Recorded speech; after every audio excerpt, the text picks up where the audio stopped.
student, today is my 24th lecture. Today we can start the new chapter, kinetic theory of gases and radiation.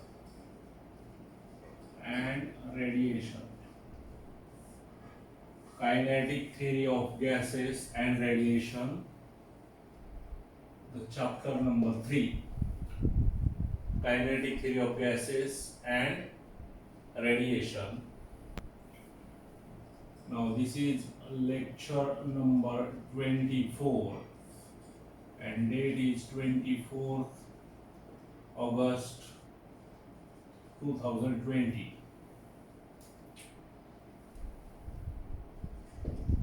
तर जुन्या अभ्यासक्रमामध्ये हा chapter kinetic theory of gases and radiation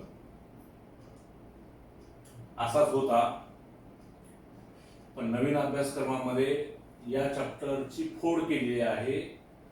kinetic theory of gases and radiation chapter number 3 आणि जुन्या अभ्यासक्रमामध्ये 2 pages मध्ये thermodynamics हा chapter दिला होता याच हेडिंग खाली. तर नवीन सिलेबस मध्ये थर्मोडायनॅमिक्स हे इंट्रोड्यूस करत असताना चॅप्टर नवीन देऊन केलेला आहे. The name of the chapter thermodynamics and chapter number 4 kinetic theory of gases and radiation. तर तसा फिजिक्सचा विचार केला तर हा चॅप्टर इझी आहे. थोडं कंटिन्युटी आणि व्यवस्थित आपण समजून घेतला तर ह्या सगळ्या गोष्टी आपल्याला क्लिअर समजतील. तर कायनेटिक थिअरी ऑफ गॅसेस म्हणजे गॅसेसची अभ्यास करण्याची गरज का भासली. जसं जनरली मॅटरचा अभ्यास करण्यासाठी क्लासिकल मेकॅनिक्स किंवा नॅचरल किंवा नॉर्मल मेकॅनिक्स याचा उपयोग करून आपल्याला अभ्यास करता येतो. पण मॅटरमध्ये लार्ज नंबर ऑफ पार्टिकल सोबत त्या पार्टिकलची साईज बिग असते. पण गॅसेसमध्ये पार्टिकलची साईज खूप आणि खूप स्मॉल असते. तर ती क्लासिकल थिअरी म्हणजे गॅसेसचा अभ्यास करत असताना प्रॉपर होत नाहीये. तर त्यासाठी आपल्याला स्टॅटिस्टिकल्स मेकॅनिक्सचा उपयोग करावा लागतो आणि त्याचा उपयोग करून गॅसेसचा आपल्याला अभ्यास करावा लागेल. तर अभ्यास करत असताना in 11th science we can study the various gas laws, namely Charles law, Gay-Lussac's law, Boyle's law, ideal gas equation, real gas, ideal gas. तर हे मागचे जे कन्सेप्ट आहेत याला आपल्याला परत एकदा रिव्हिजिट करावं लागेल आणि मागचे कन्सेप्ट आपले क्लिअर झाल्याशिवाय हा चॅप्टर तसा आपल्याला समजणार नाही. तर now I can start the kinetic theory of gases and radiation. तर kinetic theory of gases चा अभ्यास करत असताना first of all you may remember that for every gas there are 3 variables. For every gas there are 3 variables: pressure, volume and absolute temperature. For every gas, there are 3 variables: pressure, volume, and absolute temperature. Now, out of these 3, any one is kept constant. Out of these 3, any one is kept constant. We may get the one relation, and that is the one gas law. Therefore, here we come across there are 3 gas laws. 3 gas laws. Now first, if the pressure is constant,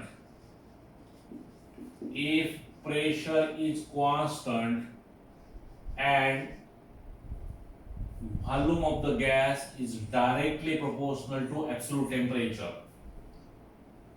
if pressure is constant and volume of the gas is directly proportional to absolute temperature, then this law is called as, this law or this relation, given the name of the gas law,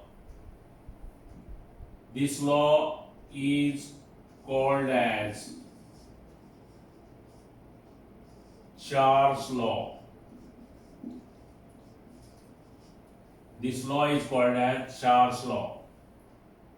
Now next one, if volume of the gas is constant,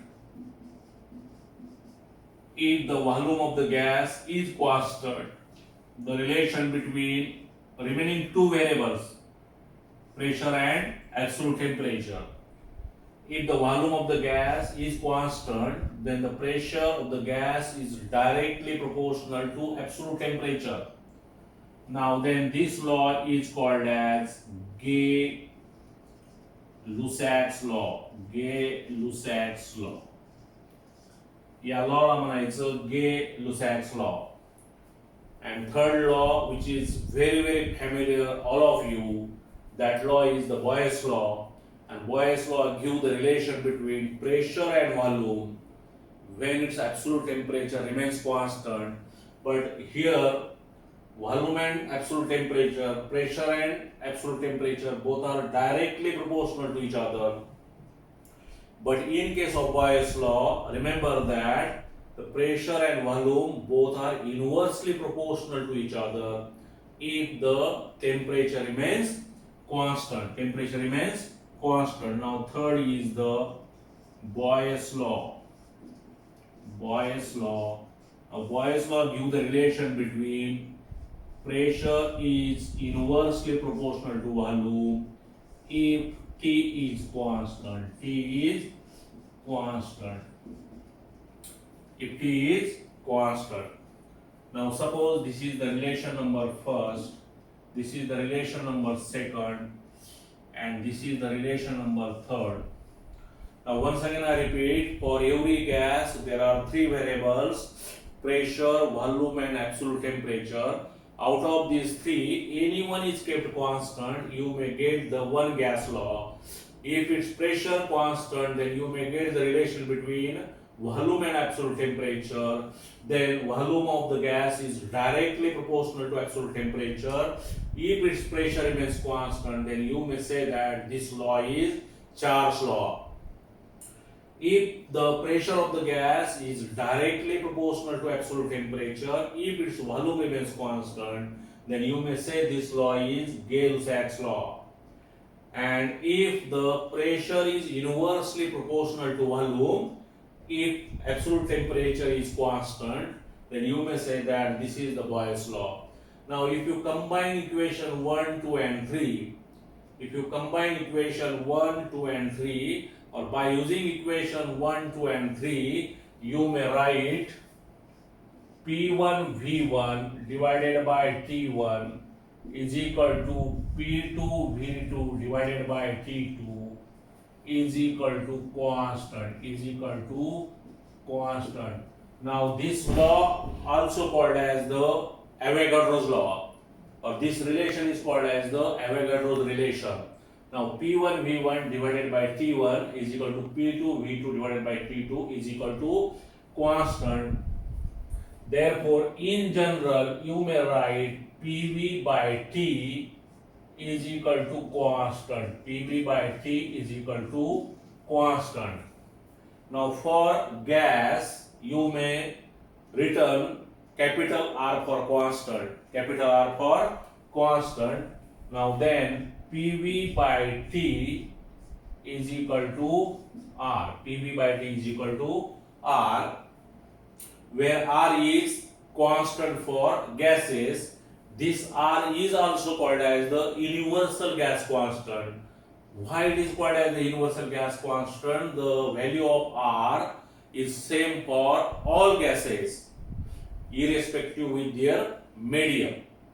The value of R is same for all gases, Therefore, this R is called as universal gas constant. PV by T is equal to RT, or in general you may write PV is equal to nRT.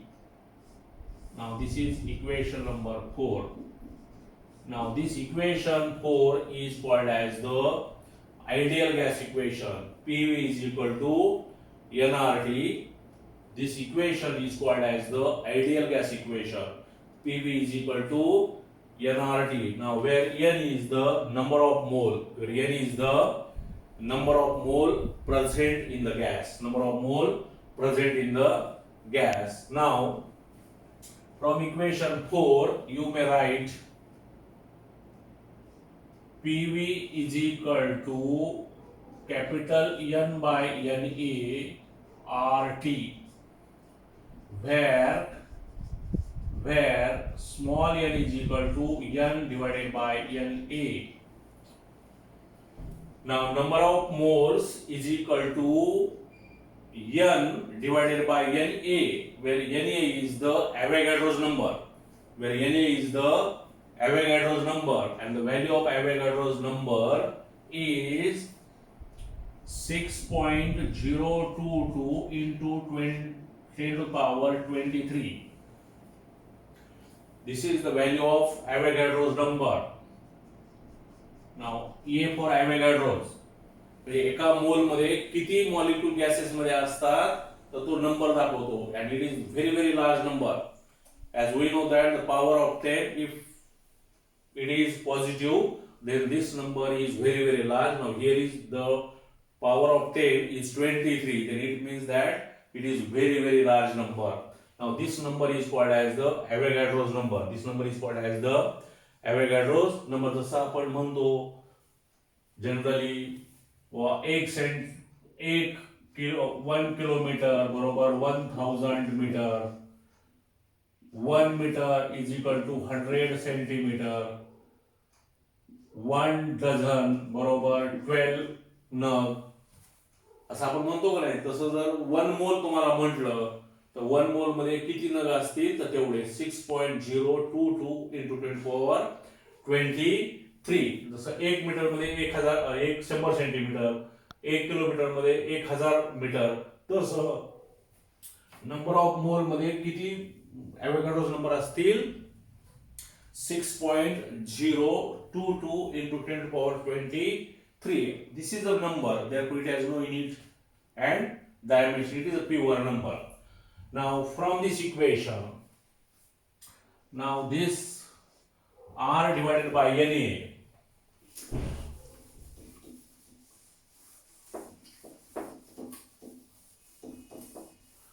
so from this relation PV is equal to NKBT, where KB is equal to R by Na, is called as Boltzmann constant.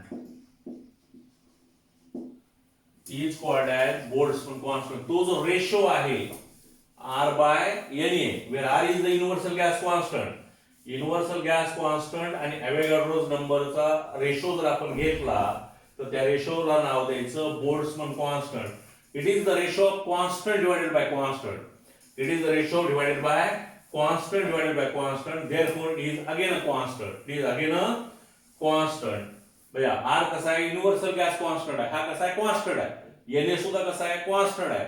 Constant divided by constant is equal to constant, and that is called as Boltzmann constant. Now, if you want to determine the value of Boltzmann constant, as I already explained that the value of R is same for all gases. It is the universal gas constant. The value of R is same for all type of gases, and we must remember that the value of R is 8.314. 8.314. This is the value of universal gas constant in SI unit. Now, if you want to determine the value of Boltzmann constant from this relation, then then Kb is equal to 8.314 divided by 6.022 into 23 plus 23. 23. If you solve this, then it is 1.38 into 10 to the power minus 23 joule mole degree Kelvin. Now we must remember that this is the value of Boltzmann constant. 1.38 into 10 to the power minus 23 joule mole per degree Kelvin. आता हे कसं आलं जर तुम्हाला समजून घ्यायचं असेल तर तुम्हाला त्या रिलेशन वर परत घेता येतं. P V is equal to N R T. P V is equal to N R T. बघा याच्यावरून आपल्याला एन ची व्हॅल्यू काढता येते. P V is equal to N R T. P for P you may write newton per metre square. For volume it is cubic metre. Cubic metre. For n it is mole, and for temperature it is K, and it is equal to R. It is equal to R. हे लक्षात आलं का बघा. परत एकदा बघा. Now R is equal to PV divided by NT. From equation 4 you may write R is equal to PV divided by NT, but pressure is force by area, Newton per meter square. For volume it is cubic meter, and for number of mole and temperature degree Kelvin. Now this meter square and this cube get cancelled. Remaining is only meter. Now remaining part is Newton meter. Remaining part is Newton meter mole degree Kelvin. But Newton meter force into displacement. Force into displacement is a work. Force into displacement is the work, and work measured in joule. Work measured in joule. Therefore, it is joule per mole degree Kelvin. This is the unit of universal gas constant. 8.314 in SI unit. No, the unit is joule per mole degree Kelvin. तर ह्या गोष्टी थोड्या basic आहेत. आणि kinetic theory of गॅसेसचा अभ्यास करत असताना आपल्याला पुस्तकामध्ये जरी स्पष्ट कुठे असं म्हटलेलं नसेल, जुन्या अभ्यासक्रमामध्ये मात्र होत होते, पण नवीन अभ्यासक्रमामध्ये बरेचसे पार्ट हे थोडं जम्पिंग केलेले आहेत. तर त्यासाठी आपल्याला 11वी खूप काळजीपूर्वक समजून घ्यावं लागेल. 11वीतले कन्सेप्ट आपल्याला जोपर्यंत व्यवस्थित समजणार नाही तोपर्यंत पुढचा भाग आपल्याला क्लिअर करणार नाही. तरी पण आपण पुढचा भाग व्यवस्थित समजण्यासाठी थोडा वेळ लागला हरकत नाही. म्हणजे 11वीचे महत्वाचे पार्ट आहेत त्याच्यावरती आपण रिव्हिजिट करूयात, त्याच्यावरती फोकस करूयात. तर त्याच्यातलाच एक भाग म्हणजे assumptions of kinetic theory of gases. तर हे परत एकदा बघा. हे लक्षात आलं का? For every gas there are 3 variables, pressure, volume and absolute temperature. Out of these 3, any one is kept constant. You may get the one gas law. Therefore, we come across there are 3 gas laws: Charles law, Gay-Lussac's law, Boyle's law. आपण confuse होतोय. आपल्याला Boyle's law लक्षात राहतो. At constant temperature, the pressure is inversely proportional to volume. But for Charles law and Gay-Lussac's law, there is a confusion whether it is the pressure constant or volume constant. हे दोन पैकी एकच law आपण लक्षात ठेवायचा. म्हणजे दुसरा law automatic लक्षात राहतो. दोन्ही लॉ एकत्र लक्षात ठेवलं की कन्फ्यूज होता. तर चार्ल्स लॉ किंवा Gay-Lussac's लॉ आपल्याला जो इझी वाटतो तो लक्षात ठेवायचा. तर माझ्या माहितीप्रमाणे चार्ल्स लॉ आपण लक्षात ठेवा. आणि चार्ल्स लॉला म्हणायचं प्रेशर कॉन्स्टंट. इथं जर प्रेशर कॉन्स्टंट असेल तर Gay-Lussac's लॉला काय कॉन्स्टंट येणार आहे? व्हॉल्यूम कॉन्स्टंट येणार आहे. पण असं जर तुम्ही विचार करत गेलात, चार्ल्स लॉला प्रेशर कॉन्स्टंट, Gay-Lussac's लॉला व्हॉल्यूम कॉन्स्टंट, आणि नेमकं हे अभ्यास करत करत आपलं कन्फ्यूज झालं की नेमकं परीक्षेमध्ये उलट होऊ शकतं किंवा कन्फ्यूज होऊ शकतो. तर कन्फ्युजन टाळण्यासाठी थोडं सिमेट्रिकल अभ्यास करणं आपण गरजेचं आहे. तर तसाच एक रिअल गॅसेस आणि आयडियल गॅसेसचा पार्ट आहे. तर आयडियल गॅसेस तर आपल्याला माहित आहे, ideal gases does not exist in nature. तर आयडियल हा कन्सेप्ट फक्त आपण हायपोथेटिकली समजून घ्यायचा आहे. तर ideal gases at all pressure and at all temperature are valid. At all pressure and at all temperature these gases are valid, ideal gases. but no ideal gas is exist in nature. अशी कुठली ideal gas nature मध्ये exist करत नाही. Therefore, you may say that the real gases whose properties are very close to the ideal gases, the properties of the real gases are very close to the ideal gases.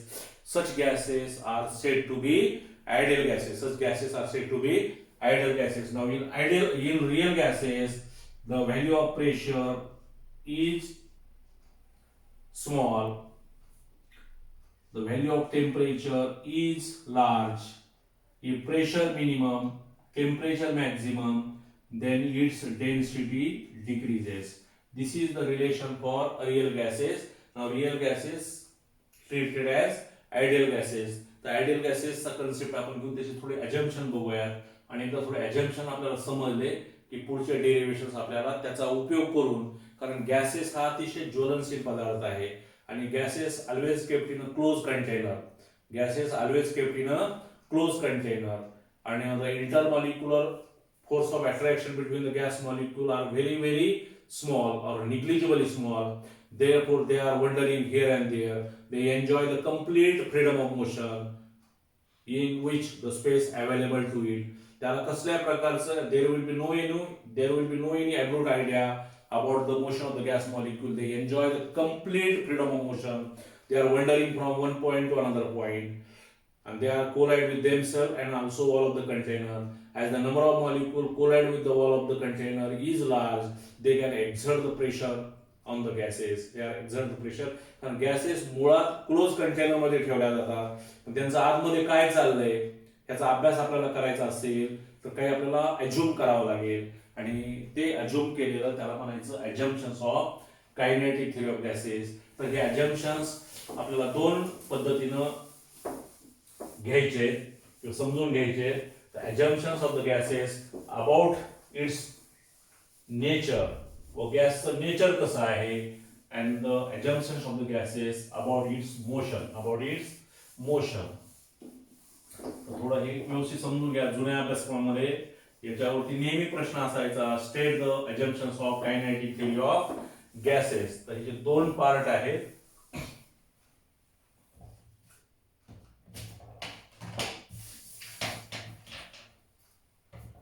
दोन part करून घेऊया.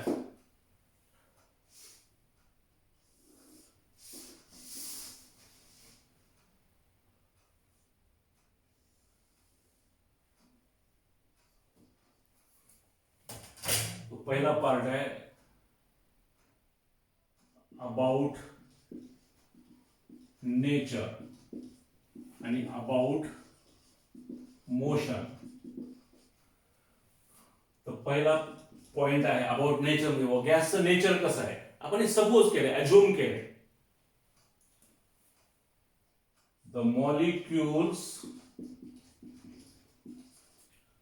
R very tiny. The molecule of the gases are very small. Tiny means very small. गॅसचे molecule कसे आहेत, very small. दुसरं assumption आपण काय केलंय, all the molecules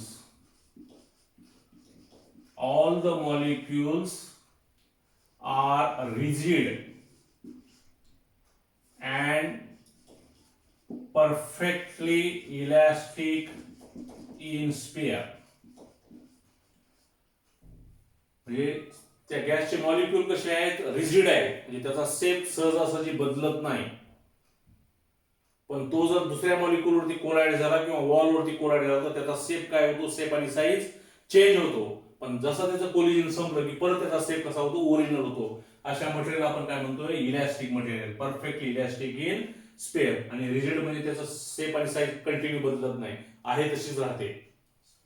all the molecules of the gases, me short मध्ये देतोय तुम्हाला, फक्त आपल्याला हे बेसिक रिव्हिजिट करून समजून घ्यायचंय. All the molecules of the gases are rigid and perfectly elastic in sphere. 3 नंबरचा पॉइंट आहे, द molecules are identical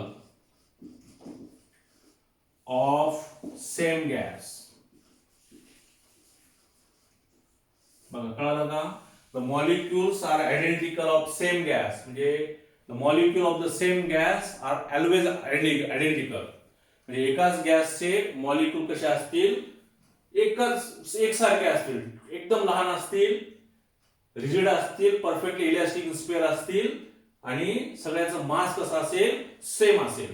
मास पण वेगळं नसणार आहे, साईज पण वेगळी नसणार आहे, ऑल आर द सेम. म्हणजे the molecules of the same gas are identical in shape and size. So the molecules are identical of same gas.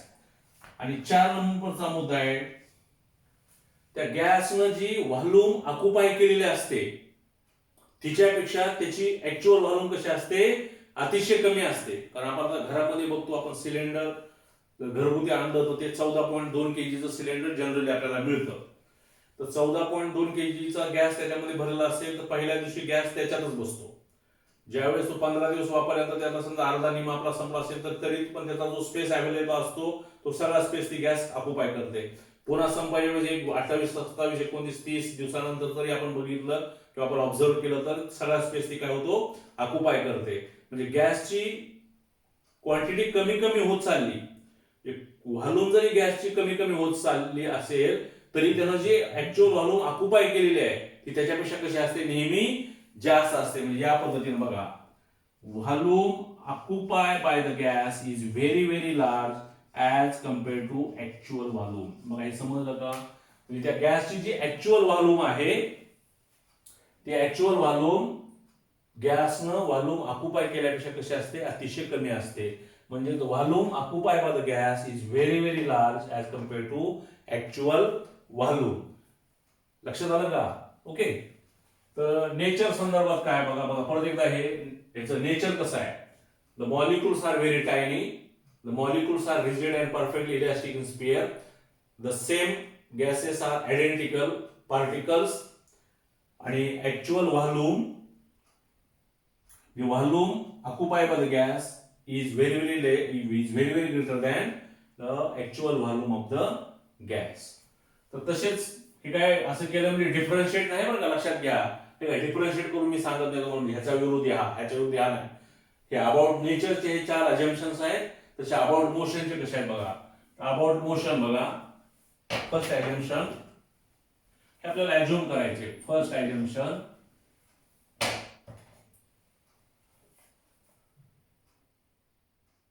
the molecules always in a state of random motion. The molecules always in a state of random motion. म्हणजे मगाशी मी तुम्हाला म्हणालो की gas molecule enjoy the complete freedom of motion. कारण the intermolecular force of attraction between the gas molecule is negligibly small and the molecule of the gases are very away from each other.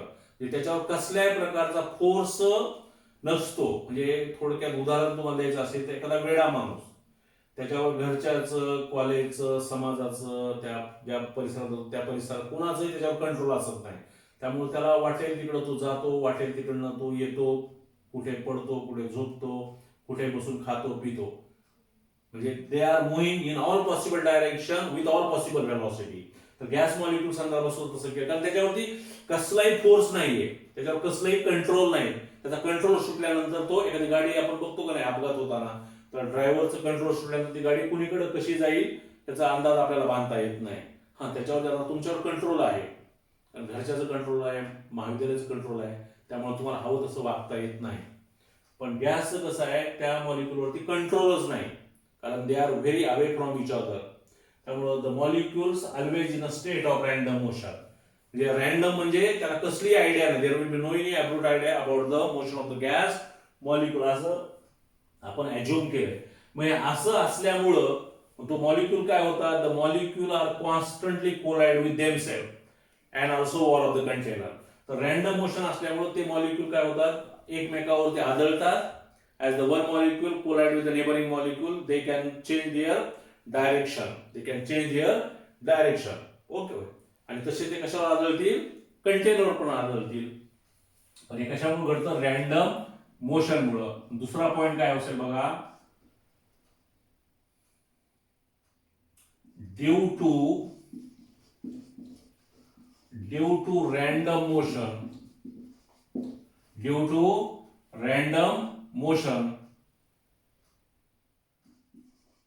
the molecule collide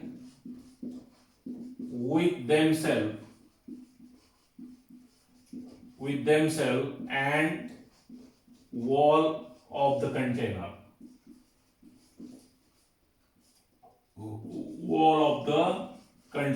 Due to random motion, the molecule collide with themselves and also wall of the container. The collision, मग एकमेकांवर collide झाल्यावर काय होईल, collision होईल. पण आता collision कसे आहे तर काय म्हटलं, आता एकच वर्ड जर मी लिहिलेस तुम्हाला लक्षात आलं नसतं. The collision is perfectly elastic.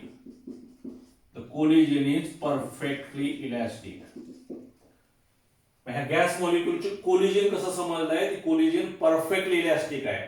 Remember that the meaning of perfectly elastic means as the one molecule loses its momentum during the collision, the another molecule gains an equal amount of momentum. Then you may say that such collision is perfectly elastic. There will be no any loss. There will be no any loss. Then you may say that such collision is perfectly elastic. Once again I repeat. Due to the random motion, the molecule of the gases are moving in all possible directions with all possible velocities. Therefore, the molecule constantly collide with themselves and also wall of the container, and they exert the pressure in the gas.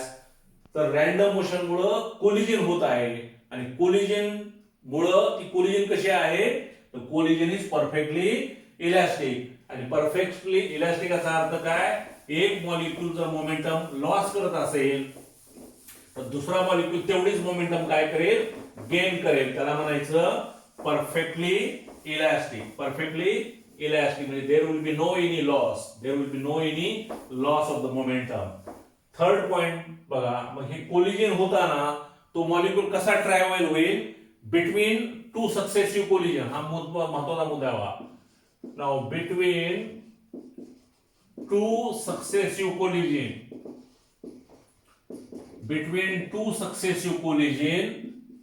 the molecule travel in a straight line path.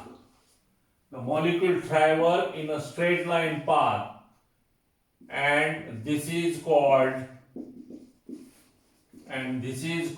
free path.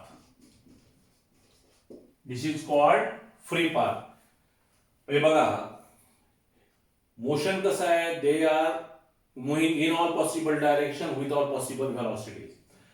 तर अशामुळे तो काय होईल, एकमेकावर collide होईल. Collision कसे आहे, perfectly elastic आहे.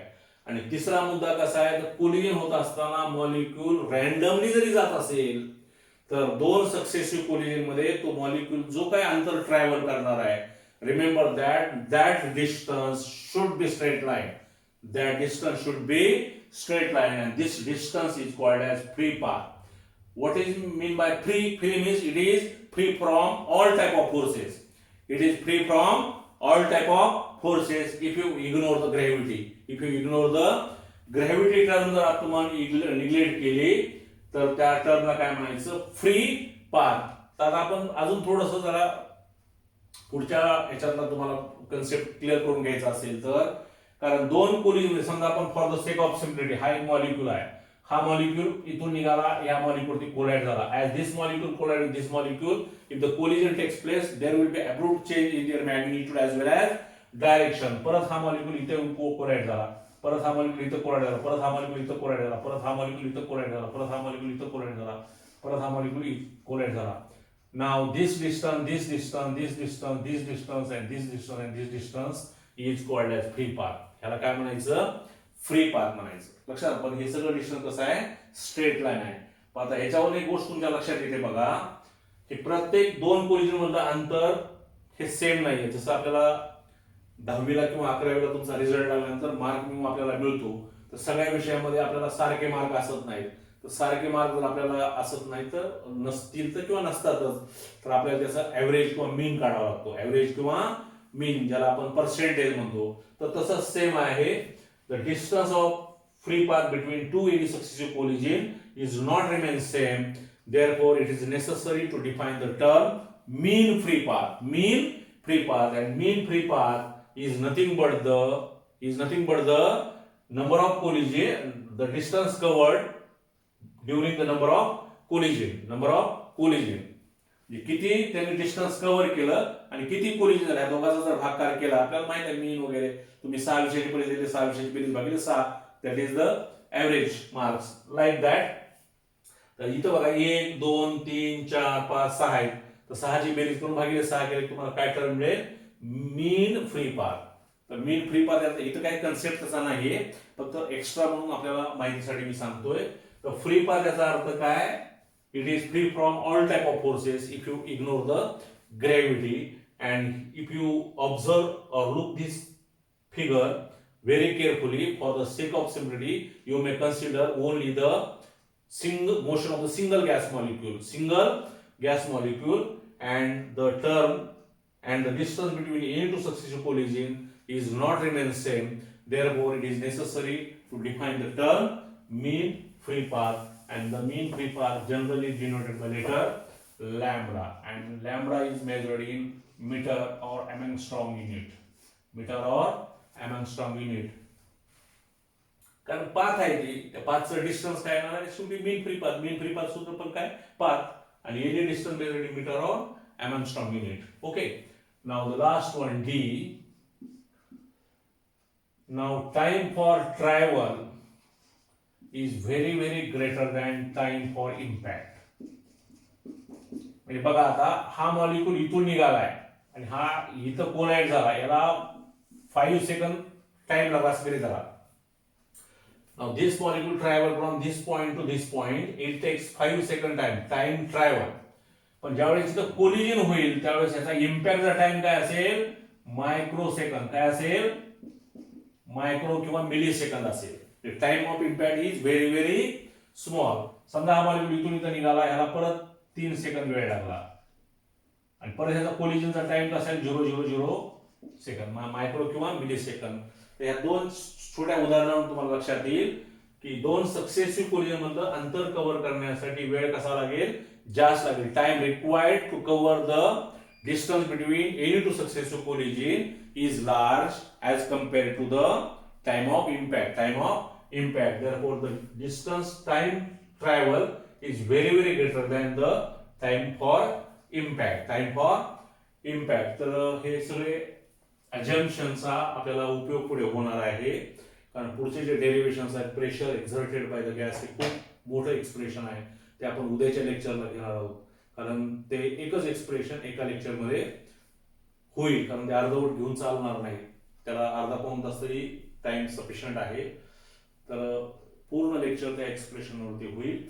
तर इथं परत एकदा ओव्हरलुक करा, आपण आज काय काय बघितलं, कारण चॅप्टर आज जस्ट आपण स्टार्ट केलाय. तर 3 नंबरच्या चॅप्टरमध्ये kinetic theory of gases and रेडिएशनचा आपल्याला अभ्यास करत असताना स्टॅटिस्टिकल मेकॅनिक्सचा उपयोग करावा लागेल, कारण gases have a very very small particles but the number of that particle is very very large. त्यावेळेस क्लासिकल मेकॅनिक्सचा आपल्याला उपयोग होणार नाही. तर या अशा गॅसेसचा अभ्यास करण्यासाठी आपल्याला स्टॅटिस्टिकल मेकॅनिक्सचा उपयोग करावा लागेल. म्हणून गॅसेस मध्ये खूप लहान पार्टिकल आहेत आणि खूप मोठ्या प्रमाणात आहेत, लहान आहेत आणि खूप जास्त आहेत. म्हणजे ह्याचा अभ्यास करण्यासाठी वेगळी थिअरी आहे, म्हणून ह्या थिअरीला म्हणायचं kinetic theory of gases. Kinetic means motion. तर फक्त जरा ओव्हरलुक करतो क्विक मध्ये, रिव्हिजिट करून आपण परत एकदा बघा. For every gas there are 3 variables, pressure, volume and absolute temperature. Out of these, any one is kept constant. You may get the one gas law. If its pressure constant, then volume is directly proportional to absolute temperature. This is the Charles law. If its volume constant, then the pressure is directly proportional to absolute temperature. Then this law is called as Gay-Lussac's law. and if the temperature remains constant and pressure is inversely proportional to its volume, therefore PV is equal to constant at constant temperature.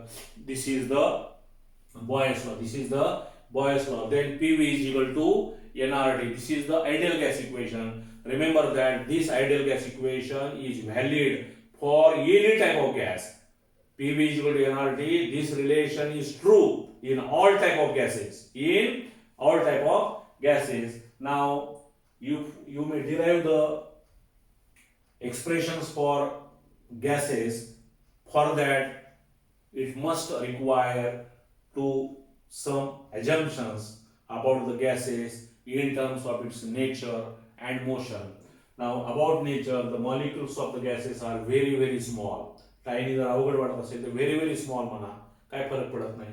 The molecules of the gases are very tiny or very small. All the molecules are rigid and elastic in sphere. All the molecules of the same gases are identical in shape and size, and volume occupied by the gas is very greater than the actual volume. गॅसची जरी actual volume 1 kilo gas एवढ्या room मध्ये सोडला तर ही सगळी space काय करेल, तो ऑक्युपाय करेल. 1 किलो ऐवजी समजा तुम्ही पाव किलो सोडला 250 ग्रॅम, तरी परत ही स्पेस काय करेल, ऑक्युपाय करेल. म्हणजे volume occupy by the gas is very large as compare to actual volume. अगदी 50 ग्रॅम जरी सोडला, आपण बघितलं जरा जर आपलं सिगडी चालू केली न चालू नाही झाली, म्हणजे फ्लेम जर आली नाही तर सगळ्या घरामध्ये गॅसचा वास येतो का नाही, म्हणजे स्मेल जर सगळ्या घरामध्ये येत असेल तर याच्यावरून आपण असा अंदाज बांधू शकतो की सगळ्या घरामध्ये तो गॅस काय झालेला आहे, पसरलेला आहे. त्या गॅसचं प्रमाण किती असेल, 10-15 ग्रॅम असेल. जे 10 ग्रॅम असेल तर सगळ्या रूम मध्ये, 1 किलो असेल तर सगळ्या रूम मध्ये, आणि 14 किलो झाला तर सगळ्या रूम मध्ये. पण असं होऊ नये, एवढं जास्त हेवी उदाहरण आपण घ्यायचं नाही. It is danger to all of you. Okay, तर मला वाटतं हा मुद्दा आपल्याला क्लिअर कळाला. About motion, the molecules always in a state of random motion. कारण त्याच्यावरती कसलाच फोर्स नाहीये. एखाद्या माणसावर कसलंच बंधन नसेल तर तो कसा बी जाईल, कसा येईल. Is it right? त्याला बंधन असतील तर तो माणूस कंट्रोल मध्ये राहील. आता तुम्ही 12वी सायन्सचे विद्यार्थी all are in control. Okay, तुम्हाला हवं तसं मोशन करता येत नाही. दे cannot enjoy the complete freedom of motion. But remember that the gas enjoy the complete freedom of motion. Gas enjoy the complete freedom of motion. They are moving in all possible direction with all possible velocities. The molecules always in a state of random motion. Due to random motion, the molecule collide themselves and wall of the container. The collision is perfectly elastic. जेवढे molecule त्या वॉलला collide होतील, कारण न्यूटनचा तिसरा law काय सांगतो, to every action is equal and opposite. जेवढा जोरात त्या कंटेनरला त्या वॉलला आदळेल तेवढा तो मागे येईल, परत जोरात येईल, आणि जेवढा येईल जोरात तेवढं ते प्रेशर काय होईल, त्यामध्ये एक्झर्ट होईल. म्हणजे प्रेशर एक्झर्ट होण्यासाठी सुद्धा collision must be required. Due to random motion the molecule collide with themselves and also wall of the container, but remember that the collision is perfectly elastic. तर याचा अर्थ मी परत सांगतो तुम्हाला, परफेक्टली इलॅस्टिक कोलिजन याचा अर्थ असा होतो की एक मॉलिक्यूल जर, कारण धडक बसली म्हणलं की काहीतरी लॉस होत असतो. दोन वाहनाचं, if the two cars are collide to each other, तर दोन्ही गाड्याचं नुकसान होतं का नाही. म्हणजे कोलिजन काय करते, लॉस करते. पण ती जर परफेक्टली इलॅस्टिक कोलिजन असेल तर एकानं जर लॉस केला तर दुसऱ्याने तेवढी लॉस काय होतो, भरून निघतो. म्हणजे one molecule loses, another molecules gains an equal amount, then such collision is called as perfectly elastic. आणि दोन कोलिजन मध्ये गॅस कोण बघणार आहे मध्ये कसा चाललाय, पण आपण अज्युम करायचंय. कारण फिजिक्स मध्ये बरेचसे डेरिव्हेशन आपल्याला डिराईव्ह करत असताना काही अजम्पशन्स घ्यायचे असतात. तर between two successive collision the molecule travel in a straight line path and this path is called as free path. आणि त्या नावाचाच अर्थ आहे फ्री पाथ, म्हणजे it is free from all type of forces. And here you may ignore the gravity.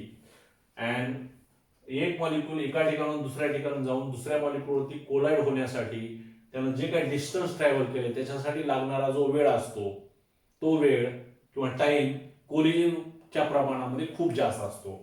जसं आपण बघितलं, दोन वाहनाची धडक होण्यासाठी फ्रॅक्शन ऑफ सेकंदाची गरज असते. असं होत नाही वा तो तिकडने ये, मी इकडने येतो, तासभर आपण बरोबर सगळे एका रेषेतून पुन्हा धडक देऊ.